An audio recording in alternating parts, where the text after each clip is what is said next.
بسم اللہ الرحمن الرحیم۔ السلام علیکم معزز ناظرین، امام علی مقام امام حسین ابن علی علیہ السلام نے میدان کربلا میں 72 سر اللہ رب العزت کے حضور پیش کیے اور اسلام کی سربلندی کی خاطر دشمنان اسلام کے سامنے ڈٹ گئے اور یزید ابن معاویہ کے ہاتھوں پر بیعت کرنے سے انکار کر دیا۔ میدان کربلا میں یزید ابن معاویہ کی فوج نے رسول خدا امام الانبیاء جناب محمد رسول اللہ صلی اللہ علیہ وآلہ وسلم کے خاندان پر ظلم کے پہاڑ توڑے اور ان کو انتہائی بے دردی سے پیاسا شہید کیا۔ ناظرین، بے شک خالق کائنات نے بروز قیامت ان لانتیوں کے لیے جہنم میں اذیت ناک ٹھکانہ تیار کر رکھا ہے، مگر یہ کیسے ممکن ہے کہ وہ اس دنیا کے اندر بھی نشانہ عبرت نہ بنائے جاتے۔ قاتلین امام حسین ابن علی علیہ السلام کا عبرت ناک انجام کیا ہوا؟ اس دنیا میں کربلا کے شہیدوں کا بدلہ کس نے اور کیسے لیا؟ وہ کون تھا جس نے قاتلان امام حسین ابن علی علیہ السلام کو چن چن کر مارا؟ یہی ہماری آج کی ویڈیو کا موضوع ہوگا، اور آج ہم آپ کو کائنات کے بدترین ظالموں یزید ابن معاویہ، سنان ابن انس، عبید اللہ ابن زاد اور خولی ابن یزید اور کئی دیگر سمیت کی عبرت ناک داستان سنائیں گے۔ ناظرین، تاریخ کے مطابق امام علی مقام امام حسین ابن علی علیہ السلام کی شہادت کے بعد دنیا میں 7 دن اندھیرا رہا۔ دھوپ دیواروں پر پڑتی تو انتہائی پھیکی اور زرد رنگ کی ہوتی۔ کوفیوں کی فوج کے پاس زرد رنگ والی گھاس تھی، وہ سب مٹی ہو گئی۔ بیت المقدس کے جس پتھر کو اٹھایا جاتا اس کے نیچے خون ہوتا۔ عبید اللہ ابن زاد کے مکانوں میں خون بہہ رہا تھا۔ آسمان کے کنارے سرخ ہو گئے اور پھر یہ سرخی ہلکی ہوتی گئی، جو اب بھی شفق کی صورت میں موجود ہے اور قیامت تک رہے گی۔ 7 دن تک لگاتار آسمان پر ستارے ٹوٹتے رہے۔ ایک شکی نے کربلا میں امام علی مقام امام حسین ابن علی علیہ السلام کی شان میں گستاخی کی تھی۔ ایک ستارہ ٹوٹ کر آیا اور اس کو اندھا کر گیا۔ عراق کے فوجی کے آدمی اپنے اونٹوں کو ذبح کر کے گوشت پکاتے تو وہ گوشت آگ کے انگارے بن جاتا، پھر ہمت کر کے کھانے لگتے تو وہ کڑوا ہوتا۔ مورخین لکھتے ہیں کہ شہادت حسین کے بعد جب ہم صبح کو اٹھتے تو تمام برتن خون سے بڑے ہوتے۔ ابو سعید کہتے ہیں کہ دنیا میں کہیں بھی کوئی پتھر اٹھایا جاتا اس کے نیچے تازہ خون پایا جاتا۔ آسمان سے بھی خون برسا اور جس کپڑے پر بھی پڑا کپڑا پھٹنے تک بھی سرخ رہا۔ خراسان، شام اور کوفہ کے ہر گھر میں خون ہی خون تھا۔ کوفہ میں ایک شخص نے امام علی مقام کی شان میں گستاخی کی تو وہ فوراً جل گیا۔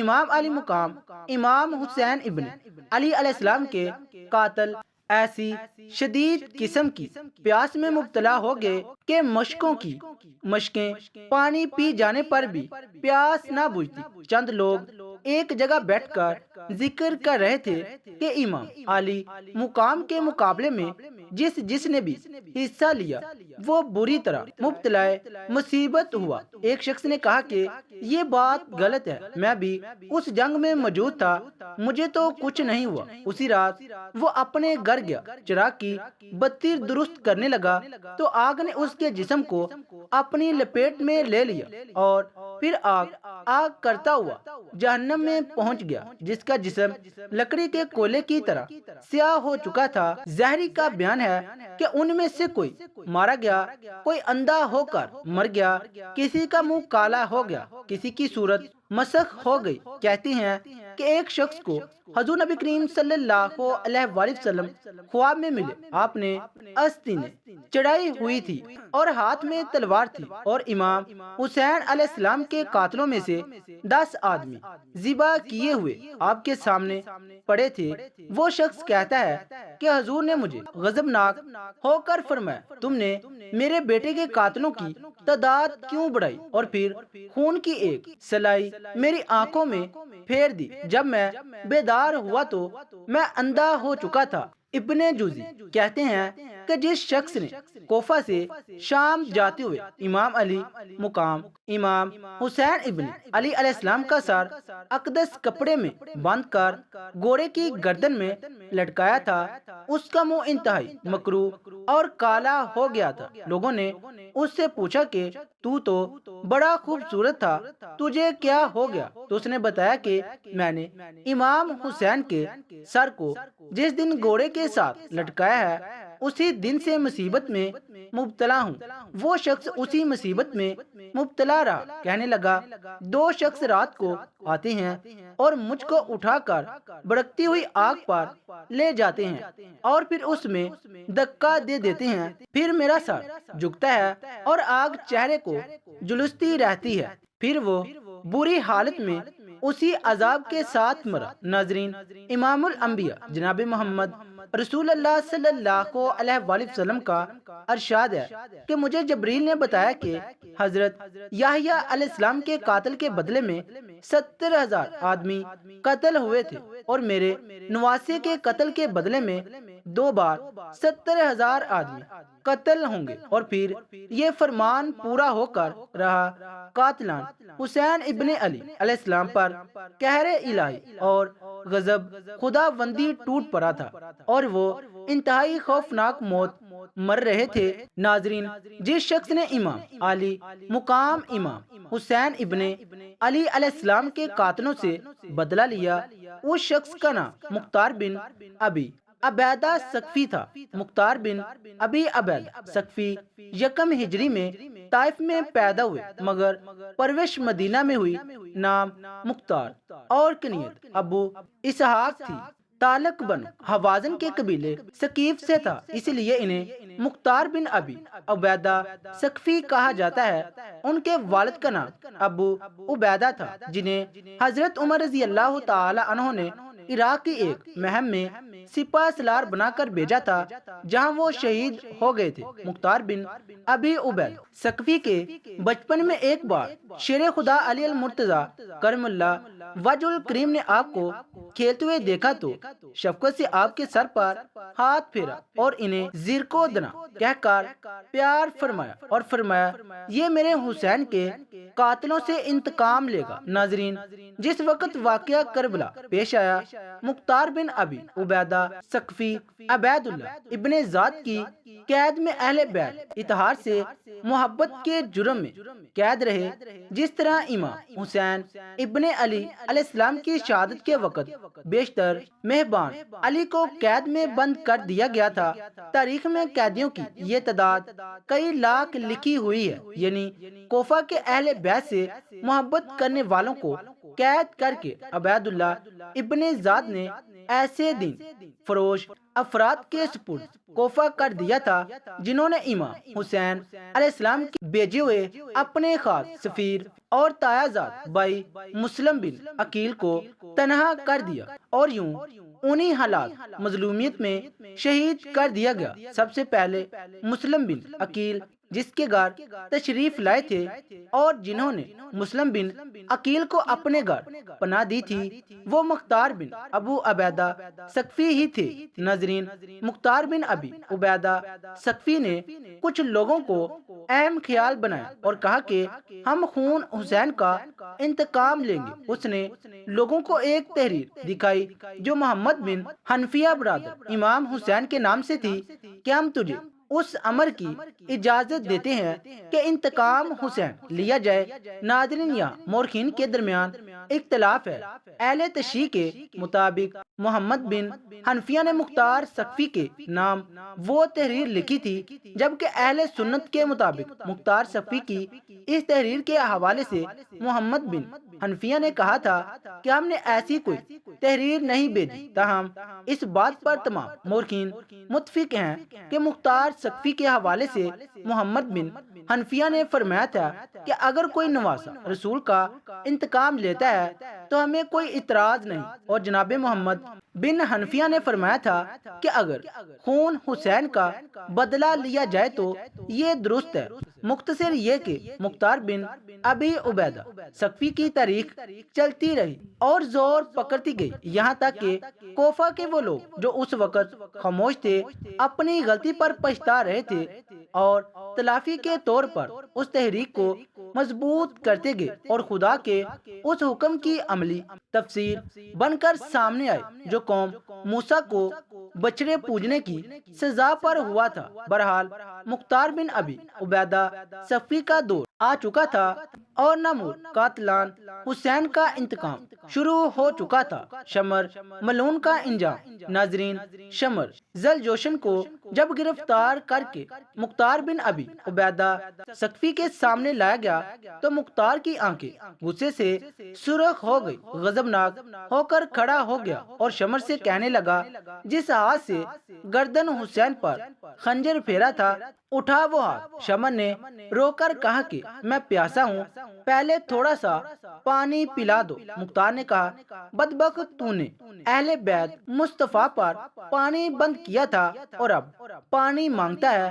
پھر پہلے نیزے سے مار مار کر اس کو زخمی کیا اور پھر قتل کر کے لاش کتوں کے آگے پھینک دی۔ ایک روایت میں ہے کہ پہاڑوں پر چھپتا پھر رہا تھا تو اس کو گرفتار کر کے لایا گیا اور ہلاک کیا گیا۔ حرملہ کا انجام۔ ناظرین، حرملہ وہ بدبخت اور ملعون شخص تھا جس نے 6 ماہ کے جناب علی اصغر کے حلق پر تیر چلایا تھا۔ جب مختار ثقفی کے سامنے آیا تو اس نے سپاہیوں کو حکم دیا کہ معصوم علی اصغر کا گلا چیرنے والے حرام زادے کے گلے پر تیر چلاؤ، اس کی گردن کو تیروں میں پور کرو۔ پھر اس کے ہاتھ کٹوائے گئے، پھر پاؤں کٹوائے گئے اور پھر آگ جلا کر اس میں پھینک دیا گیا۔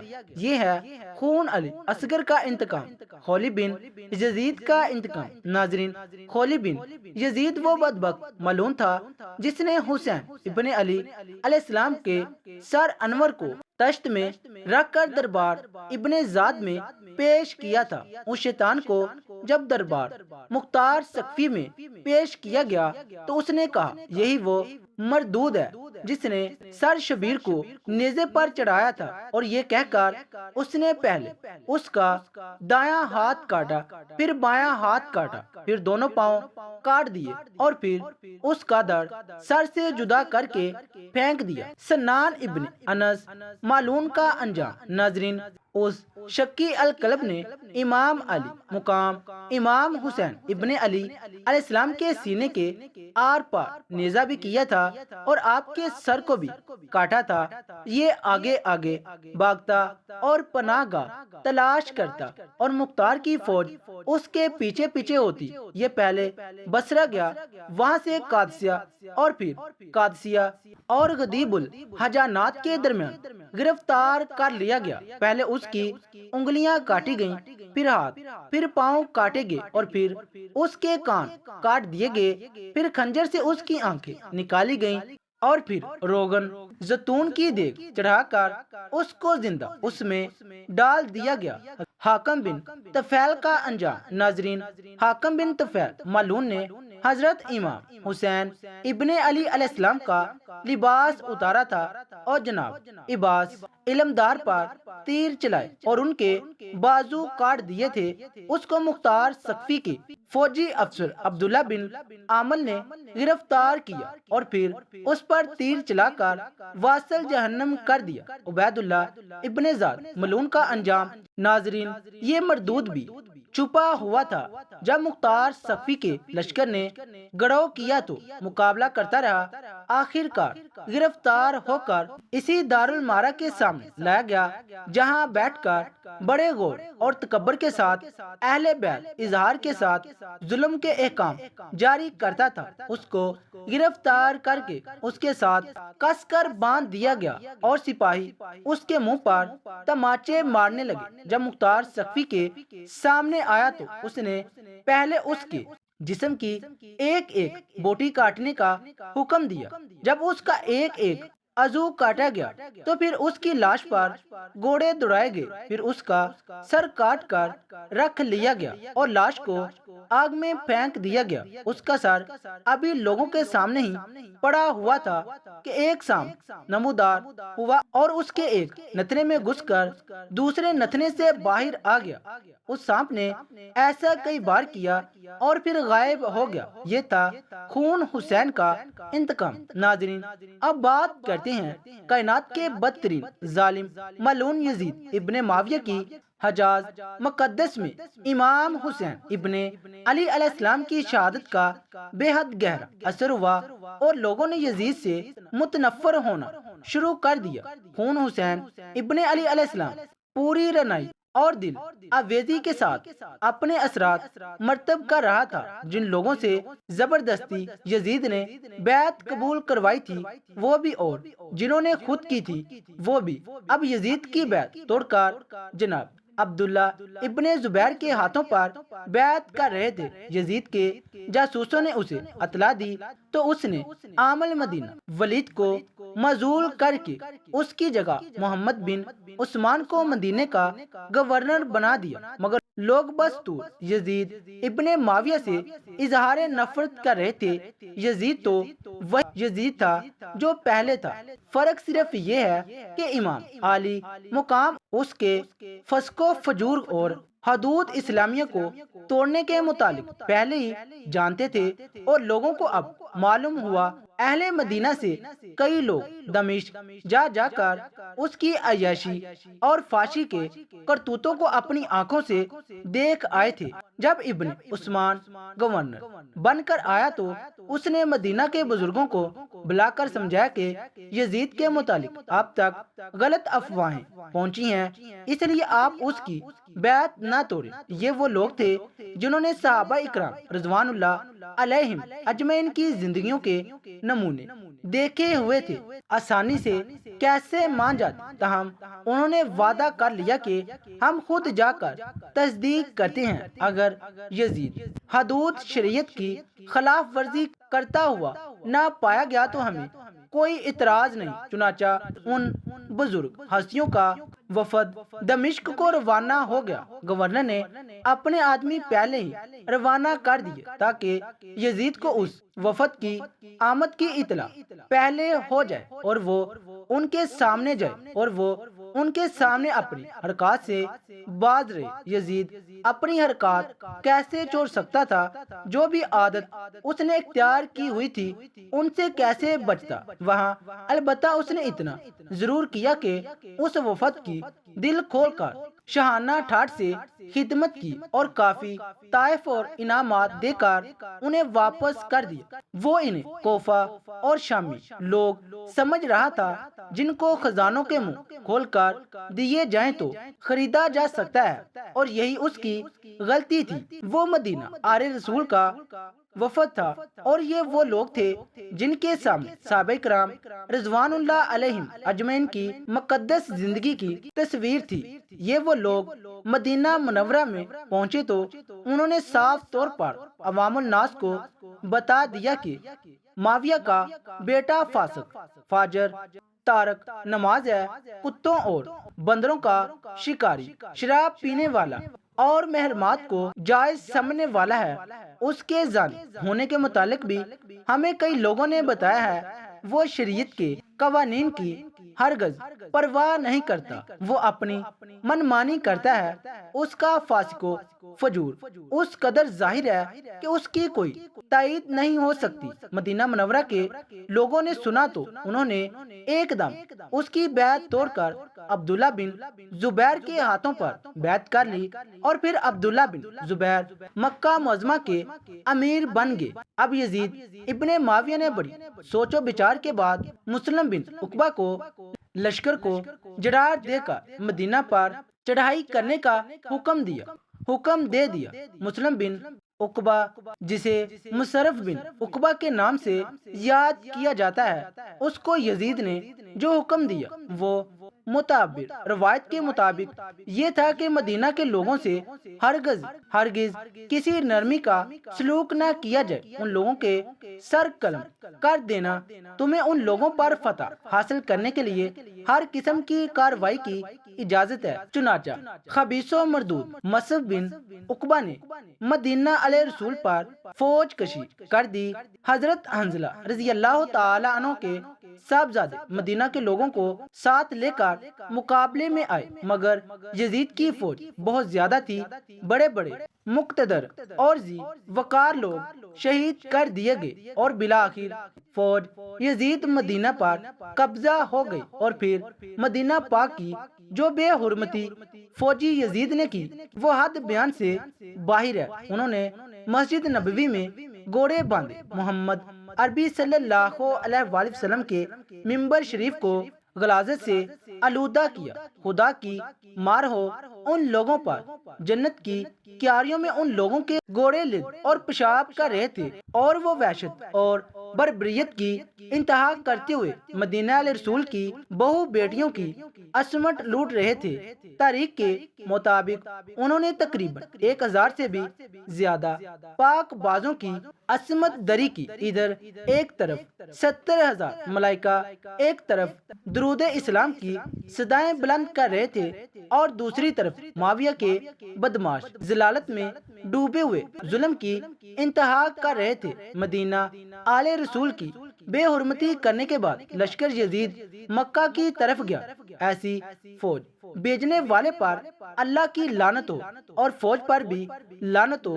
مصرف بن عقبہ ملعون راستے میں مر گیا۔ یزید کے حکم کے مطابق اس کی جگہ ایک دوسرے ملعون نے لے لی۔ پھر مکہ میں جا کر انہوں نے شہر کا محاصرہ کر لیا اور جگہ جگہ آگ لگا دی۔ منجنیکوں میں پتھر رکھ کر کعبہ پر برسائے گئے اور کعبہ کو آگ لگا دی گئی۔ غلاف کعبہ جلنے لگا۔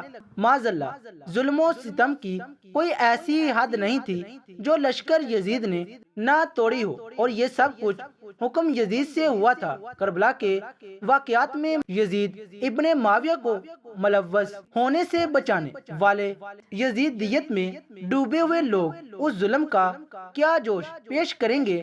مدینہ میں جو قیامت برپا ہوئی اس کو چھوڑ دو، صرف یہ بتا دو کہ مدینہ منورہ پر فوج کشی کی اسلامی اجازت دینی ہے یا نہیں۔ مدینہ والوں کو خوف زدہ کرنے والوں کے لیے قرآن کی کیا تذیر ہے؟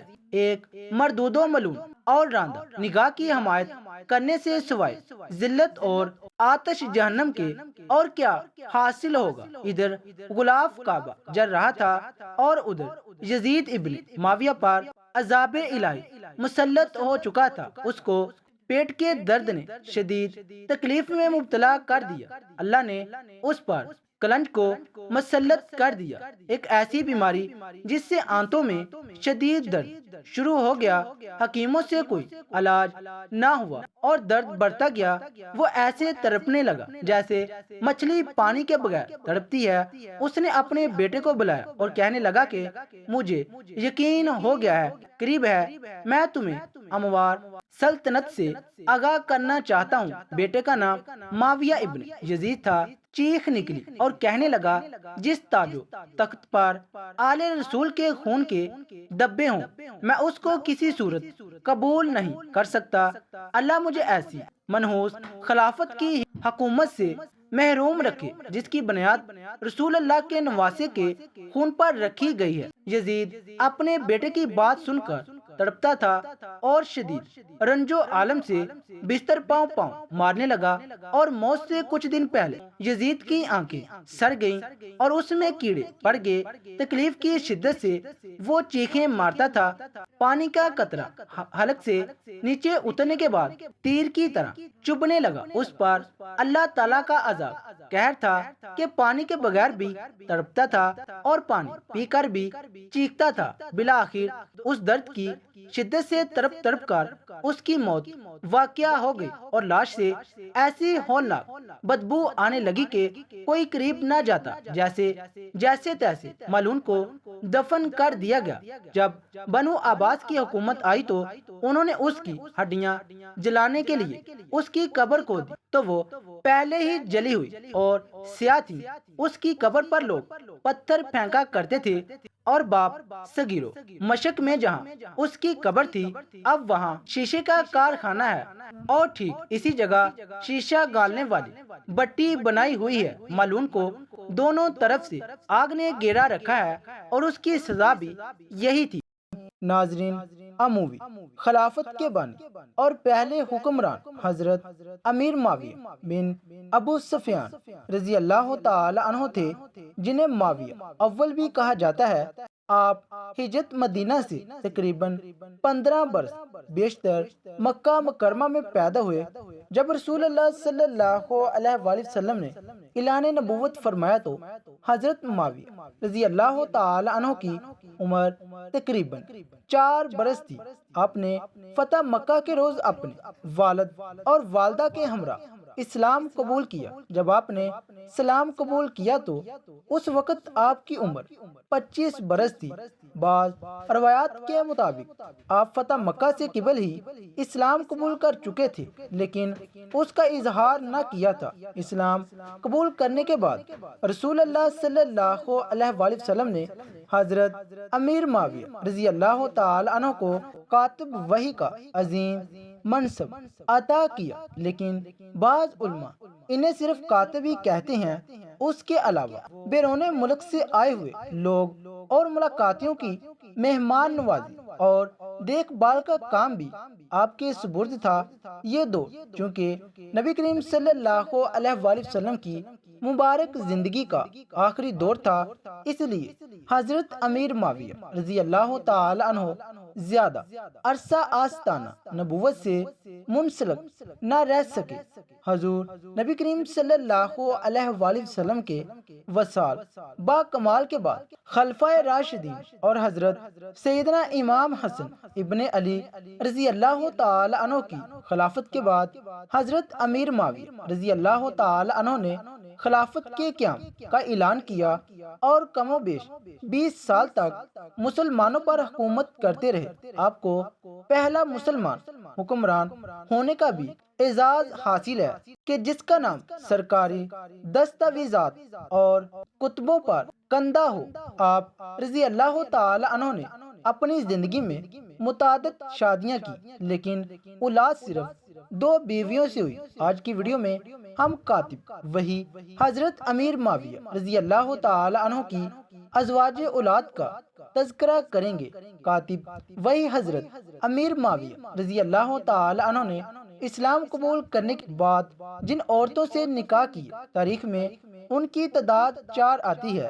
آپ رضی اللہ تعالی عنہ کی ایک زوجہ کا نام میسون بنت بہدل تھا، جس سے بدنام زمانہ یزید پیدا ہوا۔ یہ یزید ابن معاویہ وہی بدبخت ہے کہ جس کے حکم سے حضور سرور کائنات حضرت محمد صلی اللہ علیہ وآلہ وسلم کے نواسے حضرت سیدنا امام حسین علیہ السلام کو کربلا کے مقام پر شہید کیا گیا تھا۔ بمطابق روایت یزید ابن معاویہ 22 ہجری یا 25 ہجری کو پیدا ہوا۔ میسون بنت بہدل سے آپ کی 2 اولادیں اور بھی ہوئیں اور وہ دونوں لڑکیاں تھیں۔ ایک کا نام امت رب المشارق تھا جو بچپن میں ہی فوت ہو گئی اور دوسری کا نام رملہ تھا۔ کاتب وہی حضرت امیر معاویہ رضی اللہ تعالی عنہ کی دوسری بیوی کا نام فاختہ بنت کرزہ تھا۔ اس سے آپ کے 2 ساجزادے عبداللہ اور عبد الرحمن پیدا ہوئے۔ عبداللہ تو حضرت امیر معاویہ رضی اللہ تعالی عنہ کی وفات تک زندہ رہے، لیکن ان کے بعد کے حالات سے تاریخ کے اوراق خاموش ہیں۔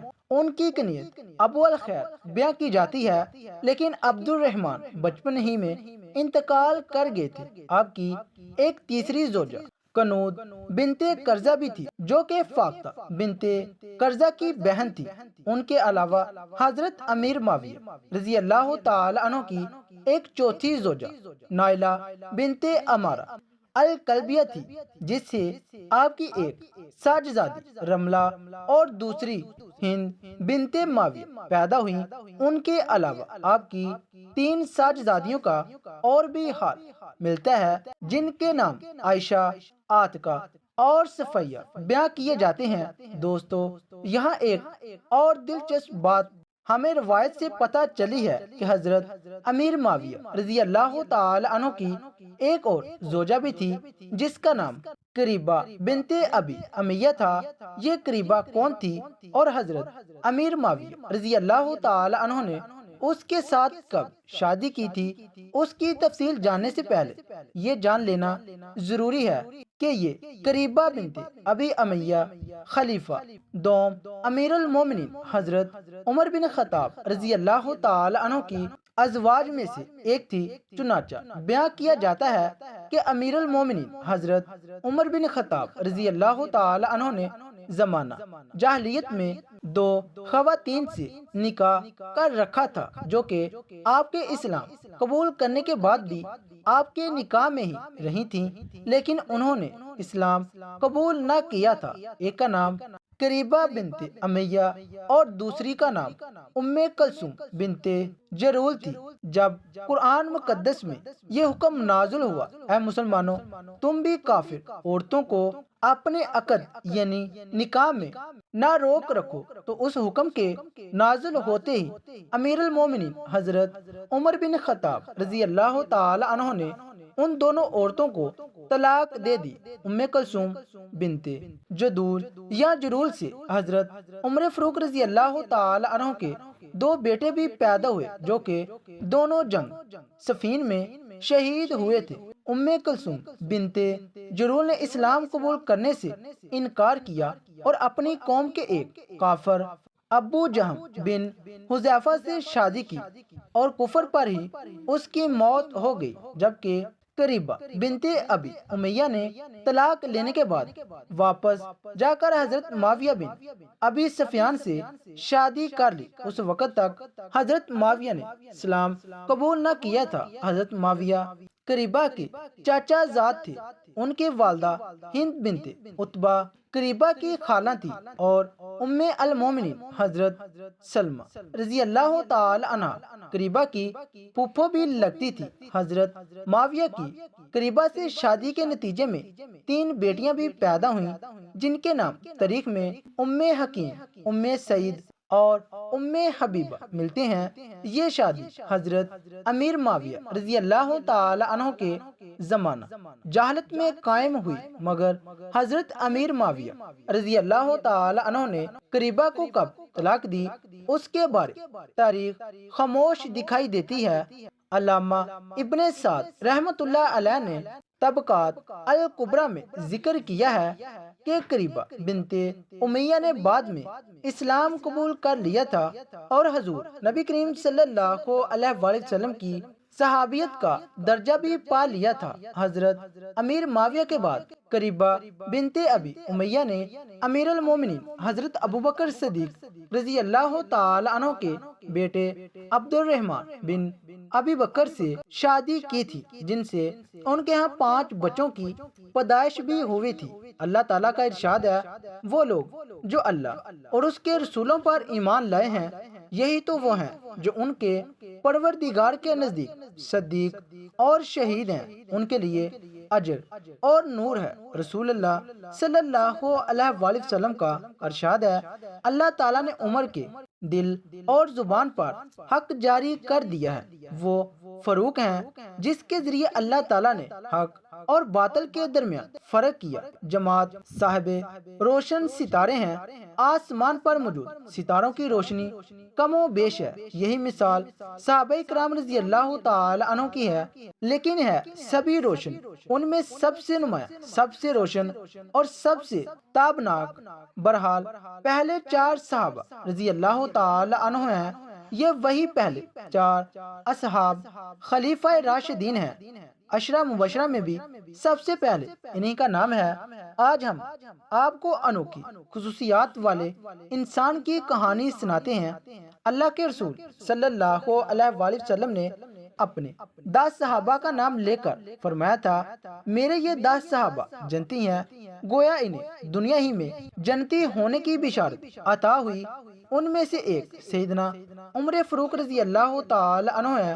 انبیاء کی جماعت کے بعد اور مسلمانوں کے پہلے خلیفہ راشد یارگار سیدنا ابوبکر صدیق رضی اللہ تعالی عنہ کے بعد اس دنیا میں سب سے زیادہ فضیلت دوسرے خلیفہ راشد سیدنا عمر فاروق کو ہی حاصل ہے۔ نبی کریم صلی اللہ علیہ وآلہ وسلم نے ان کے بارے میں اس طرح دعا فرمائی تھی، اے اللہ اسلام کو عمر کے ذریعے سے قوت اور عزت دے۔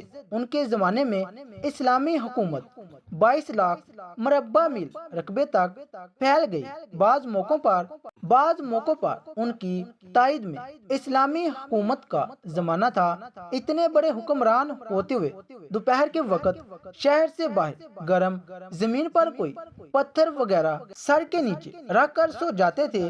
ان کے واقعات اس قدر حیرت انگیز ہیں کہ سننے والے دنگ رہ جاتے ہیں۔ بڑے بڑے طاقتور حکمران ان کے نام سے کامتے تھے، جبکہ خود ان کا یہ حال تھا کہ جسم پر خدر کا لباس ہوتا تھا۔ سیدنا عمر فاروق رضی اللہ تعالی عنہ ہجری سال شروع ہونے سے 40 سال پہلے 583 عیسوی یا 584 عیسوی میں مکہ میں پیدا ہوئے۔ نبی کریم صلی اللہ علیہ وآلہ وسلم ان سے 13 سال پہلے دنیا میں تشریف لا چکے تھے۔ والدین نے نام عمر رکھا، کنیت ابو حفص تھی، لقب فاروق تھا، یعنی حق اور باطل میں فرق کرنے والا۔ یہ لقب انہیں نبی کریم صلی اللہ علیہ وآلہ وسلم نے عطا فرمایا۔ حضرت عمر کا سلسلہ نسب 8ویں پشت میں نبی کریم صلی اللہ علیہ وآلہ وسلم سے مل جاتا ہے۔ آپ نے دنیا میں آنکھ کھولی تو مکہ میں قریش کی سرداری تھی۔ یہ قبیلہ اسماعیل علیہ السلام کی اولاد سے تھا۔ قریش کے آگے چل کر 10 کے قریب قبیلے بن گئے۔ ان میں نبی کریم بنو ہاشم سے تھے، ابو بکر بنو تاہم سے اور عمر فاروق بنو عادی سے تھے۔ 10 کے 10 قبیلوں کے سپرد الگ الگ کام تھے۔ مثلاً کوئی خانہ کعبہ کی دیکھ بھال کرتا تھا تو کوئی حاجیوں کو پانی پلاتا تھا، کوئی جھگڑوں کے فیصلے کرتا تھا۔ بنو عادی کے ذمے 2 کام تھے۔ قریش کو کوئی الجی بھیجنا ہوتا تو یہ بھیجتے تھے۔ دوسرا کام یہ تھا کہ 2 گروہوں میں جھگڑا ہو جاتا تو بنو عادی کا سردار فیصلہ کرتا تھا۔ بنو عادی کے گھر صفا اور مروہ پہاڑیوں کے درمیان میں تھے۔ حضرت عمر بن خطاب رضی اللہ تعالی عنہ یہیں پیدا ہوئے اور پرورش پائی۔ ان کے والد خطاب بنو عادی کے سردار تھے۔ جس زمانے میں نبی کریم صلی اللہ علیہ وآلہ وسلم نے نبوت کا اعلان کیا، خطاب فوت ہو چکے تھے۔ سیدنا عمر کے بچپن کے حالات کسی کتاب میں نہیں ملتے۔ اتنا ذکر ملتا ہے کہ بڑے ہوئے تو باپ نے اونٹ چرانے پر لگا دیا۔ اونٹ چراتے ہوئے کبھی تھک کر بیٹھ جاتے تو باپ مارا کرتا تھا۔ جوانی کی عمر کو پہنچنے تک لکھنا پڑھنا سیکھ لیا تھا۔ نبی کریم صلی اللہ علیہ وآلہ وسلم نے جب اعلان نبوت کیا تو قریش میں کل 17 آدمی لکھنا پڑھنا جانتے تھے۔ ان میں حضرت عمر فاروق بھی تھے۔ اس کے علاوہ انہوں نے سپاہ گیری، تیغ زنی اور گھڑ سواری میں کمال حاصل کیا۔ گھڑ سواری کا حال یہ تھا کہ اچھل کر گھوڑے پر بیٹھ جاتے۔ کشتی کا فن بھی سیکھا۔ اونچائی کے طاقتور عالم تھے۔ چوٹی کے کئی پہلوانوں سے مقابلے جیتے۔ شاعر نہیں تھے، اشعار پسند کرتے تھے۔ تقلید کرنے کا ڈنگ بھی آتا تھا۔ مجاز میں غصہ اور سختی تھی۔ جوان ہونے پر تجارت کا پیشہ اختیار کیا۔ نبی کریم صلی اللہ علیہ وآلہ وسلم نے نبوت کا اعلان کیا تو ان کی عمر 27 سال تھی۔ اس وقت وہ قریش میں بہت اونچی حیثیت کے مالک تھے۔ مکہ کے معزز لوگوں میں شمار ہوتا تھا۔ ان کے بھائی زید بن خطاب، بہن فاطمہ بنت خطاب اور بہنوئی سعد بن زید نے جلدی اسلام قبول کر لیا، لیکن عمر اپنے باپ دادا کے مذہب پر سختی سے قائم رہے، ڈٹ کر اسلام کی مخالفت کی۔ مسلمان ہو جانے والوں کو مارتے پیٹتے تھے۔ مارتے پیٹتے 6 سال گزر گئے، لیکن حضرت عمر کسی ایک انسان کو بھی اسلام سے نہ پھیر سکے۔ اس دوران ان میں کچھ واقعات ایسے پیش آئے جن کی وجہ سے وہ سخت الجھن میں پڑ گئے، کبھی اسلام کی طرف مائل ہوتے، کبھی مسلمانوں کے خلاف نفرت محسوس کرتے۔ اس کی وجہ یہ تھی کہ رسول کریم صلی اللہ علیہ وآلہ وسلم کے متعلق قریش کے کافروں نے مشہور کر رکھا تھا کہ وہ جادوگر ہیں۔ اس زمانے میں ایک روز انہوں نے رسول پاک صلی اللہ علیہ وآلہ وسلم کو حرم شریف کے اندر نماز پڑھتا دیکھا تو وہ آپ کے پیچھے کھڑے ہو گئے۔ اس وقت آپ صلی اللہ علیہ وآلہ وسلم قرآن پاک کی سورت حاقہ کی بلند آواز میں تلاوت کر رہے تھے۔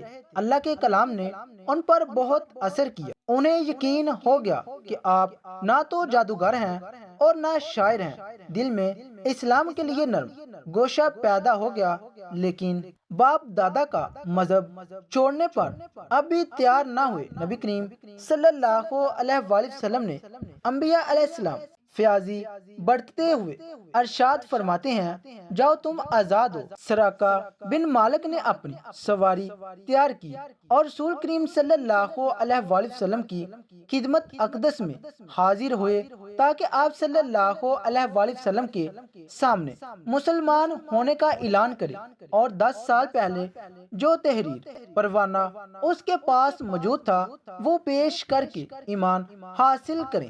سراقہ بن مالک کہتے ہیں، میں نبی کریم صلی اللہ علیہ وآلہ وسلم کی خدمت میں حاضر ہوا تو آپ صلی اللہ علیہ وآلہ وسلم اس وقت ایک انصاری لشکر کے جرمٹ میں تشریف فرما تھے۔ مجھے دیکھ کر انصاری اپنے نیزوں سے کچوکے لگانے لگے اور کہنے لگے، دور ہٹ جاؤ، تم یہاں کیا لینے آئے ہو؟ میں صفوں کو چیرتا ہوا رسول اقدس صلی اللہ علیہ وآلہ وسلم کے پاس پہنچنے میں کامیاب ہو گیا۔ آپ صلی اللہ علیہ وآلہ وسلم اپنی اونٹنی پر سوار تھے۔ میں نے تحریری پروانہ دکھاتے ہوئے عرض کی، یا رسول اللہ صلی اللہ علیہ وآلہ وسلم، میں سراقہ بن مالک ہوں، یہ آپ کا میرے ساتھ تحریری معاہدہ ہے۔ رسول خدا صلی اللہ علیہ وآلہ وسلم نے ارشاد فرمایا، سراقہ بن مالک تم میرے پاس آ جاؤ، آج عہد و پیمان کی افاق کا دن ہے۔ میں آگے بڑھا اور آپ صلی اللہ علیہ وآلہ وسلم کے سامنے اپنے مسلمان ہونے کا اعلان کر دیا اور آپ صلی اللہ علیہ وآلہ وسلم کے حسن و جمال سے بہت زیادہ متاثر ہوا۔ سراقہ بن مالک رضی اللہ تعالی عنہ کی رسول اللہ صلی اللہ علیہ وآلہ وسلم سے ملاقات کو ابھی چند ہی ماہ گزرے تھے کہ اللہ تبارک و تعالی نے نبی کریم صلی اللہ علیہ وآلہ وسلم اپنے پاس بلا لیا۔ آپ صلی اللہ علیہ وآلہ وسلم کے وصال سے سراقہ بن مالک رضی اللہ تعالی عنہ غم سے نڈال ہو گئے اور وہ منظر ان کی آنکھوں کے سامنے گھوم گیا جب وہ 100 اونٹ کے لالچ میں حضور نبی کریم صلی اللہ علیہ وآلہ وسلم کو قتل کرنے کا ارادہ لے کر تعاقب میں نکلے تھے۔ آج دنیا بھر کی عمدہ اونٹنیاں رسول اللہ صلی اللہ علیہ وآلہ وسلم کے ناخن کے ایک ذرے برابر بھی حیثیت نہیں رکھتی اور اپنے بارے میں رسول اللہ صلی اللہ علیہ وآلہ وسلم کا یہ جملہ بار بار دہرانے لگے، سراقہ جب تم شاہ ایران کے کنگن پہنو گے تو تمہیں کیسا لگے گا؟ اب انہیں یقین ہو گیا تھا کہ شاہ ایران کے کنگن یہ ضرور پہنیں گے۔ وقت تیزی کے ساتھ گزرتا گیا، یہاں تک کہ امیر المومنین حضرت عمر بن خطاب رضی اللہ تعالی عنہ کا دور خلافت آیا۔ مسلمان ان کے دور حکومت میں ایران کی طرف تیز ہوا کے جھونکے کی طرح لپکے قلعوں کو فتح کرتے، لشکروں کو شکست فاش دیتے ہی شاہی تختوں کو پامال کرتے اور مال غنیمت سمیٹتے ہوئے مسلسل آگے بڑھتے چلے گئے، یہاں تک کہ پورا ایران فتح کر لیا۔ ایک روز سپہ سالار لشکر حضرت سعد بن ابی وقاص رضی اللہ تعالی عنہ کے قاصد ایران فتح کی خوشخبری لے کر حضرت فاروق اعظم رضی اللہ تعالی عنہ کی خدمت میں حاضر ہوئے۔ ان کے ساتھ بیت المال کے لیے غنیمت کا 5واں حصہ بھی تھا جو ایران کے مجاہدین اسلام کے ہاتھ لگا تھا۔ جب مال غنیمت حضرت عمر بن خطاب رضی اللہ تعالی عنہ کے سامنے رکھا گیا، آپ رضی اللہ تعالی عنہ یہ دیکھ کر حیران ہو گئے کہ اس میں شاہ ایران کا وہ تاج بھی موجود تھا جس میں قیمتی موتی جڑے ہوئے تھے، شاہ ایران کا وہ لباس بھی موجود تھا جو سونے کی تاروں سے بنا ہوا تھا، اور وہ قیمتی پیٹی تھی جس پر لالو جواہر جڑے ہوئے تھے، اور سونے کے 2 کنگن بھی مال غنیمت میں موجود تھے۔ اس جیسے خوبصورت کنگن پہلے کبھی نہیں دیکھے تھے۔ اس کے علاوہ شمار نفیس دیدہ زیب اشیاء مال غنیمت میں موجود تھی۔ امیر المومنین حضرت عمر بن خطاب رضی اللہ تعالی عنہ اس بیش بہا خزانے کو اپنی چھڑی سے الٹ پلٹ کر دیکھتے رہتے تھے۔ پھر آپ رضی اللہ تعالی عنہ نے حاضرین کی طرف دیکھتے ہوئے کہا، جو لوگ یہ مال غنیمت لے کر آئے ہیں بلا شک سب کے سب امین ہیں۔ حضرت علی کرم اللہ وجہ الکریم آئے، بلا شک سب کے سب امین ہیں۔ امیر المومنین حضرت علی رضی اللہ تعالی عنہ بھی وہاں موجود تھے۔ کہنے لگے، امیر المومنین آپ پاک دامن رہیں تو آپ کی رعایت بھی پاک دامن رہی، اگر آپ مال غنیمت کھاتے تو آج یہ ہڑپ کر جاتے۔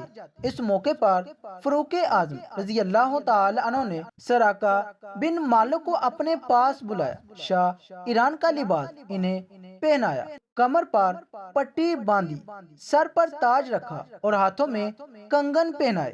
یہ منظر دیکھ کر مسلمانوں نے نعرہ تکبیر بلند کیا۔ حضرت عمر فاروق رضی اللہ تعالی عنہ نے سراقہ بن مالک رضی اللہ تعالی عنہ کی طرف دیکھ کر خوشی سے جھومتے ہوئے فرمایا، واہ واہ، ارے بنو مدالج کا ایک بدو، اس کے سر پر شاہ ایران کا تاج اور ہاتھوں میں کنگن، عثمان اس شان خسردانہ کے کیا کہنے۔ پھر آسمان کی طرف سر اٹھایا اور یوں گویا ہوئے، الہی تو نے یہ مال و دولت اپنے رسول مقبول صلی اللہ علیہ وآلہ وسلم کو نہ دیا، اور وہ تجھے مجھ سے زیادہ محبوب اور عزیز تھے۔ اللہ تعالیٰ ہمیں صحابہ اہل بیت کی نقش قدم پر چلنے کی توفیق عطا فرمائے اور ہمارا خاتمہ ایمان پر فرمائے، آمین ثم آمین۔ ناظرین، کمنٹ باکس میں اللہ تعالیٰ کے 99 ناموں میں سے ایک نام ضرور ٹائپ کیجیے گا۔ شکریہ، اللہ حافظ۔